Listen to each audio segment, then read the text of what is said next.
بسم اللہ الرحمن الرحیم۔ دیکھیے، سوال کیا گیا ہے کہ کیا لپسٹک سے اور میک اپ سے وضو ہو جاتا ہے یا نہیں ہوتا۔ تو میں خواتین سے یہ سوال کرتا ہوں، ایک اور سوال کرتا ہوں اس کا جواب دینے سے پہلے یہ بتائیے کہ آپ یہ لپسٹک کس کے لیے لگا رہی ہیں؟ کیا اپنے شوہر کے لیے لگا رہی ہیں؟ یہ آرائش و زیبائش کس کے لیے ہے؟ کیا آپ گھر سے باہر جاتے ہوئے لگاتی ہیں؟ غیر محرم کو کے لیے لگاتی ہیں تو یہ حرام ہے۔ غیر تو زینت، آرائش، میک اپ، زیبائش، یہ سب کچھ عورت کے شوہر کے لیے ہے۔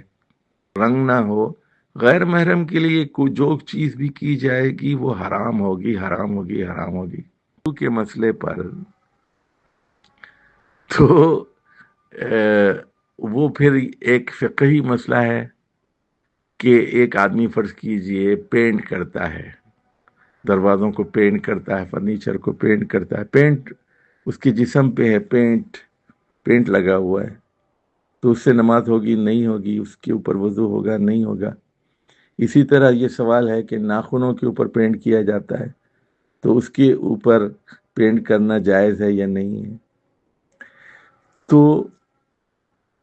یہ تو ایک فقہی بحث ہے، ایک فقہ کی بحث ہے اور اجتہادی مسئلہ ہے، نئے دور کا مسئلہ ہے۔ اس کا جواب قرآن اور سنت میں ہمیں نہیں ملے گا، اجتہادی مسئلہ ہے۔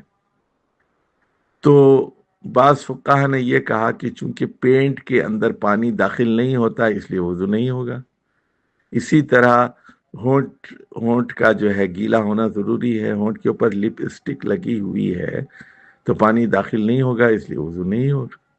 دیکھیے، نماز کے ہونے نہ ہونے کا مسئلہ تو اجتہادی ہے نا، لیکن آپ اس کی روح پر غور نہیں کر رہی ہیں اور صرف ظاہری سوال کر رہی ہیں کہ اس کے وضو ہو جاتا ہے نہیں ہو جاتا ہے، لیکن بہت ہی کمزور سا ایمان ہے۔ مغرب کی بھی غلامی ہے، کچھ اللہ کی بھی غلامی ہے۔ ایک اس کا خدا اللہ تعالیٰ ہے جو خالق کائنات ہے، ایک دوسرا اس کا خدا جس کی بات وہ مانتی ہے وہ مغربی تہذیب ہے، مغربی فیشن ہے، پوری طرح کی مسلمان نہیں ہے۔ کیا یہ ہے مغرب کی اندھی پیروی؟ اللہ تعالیٰ اسے محفوظ رکھے۔ السلام علیکم ورحمۃ اللہ وبرکاتہ۔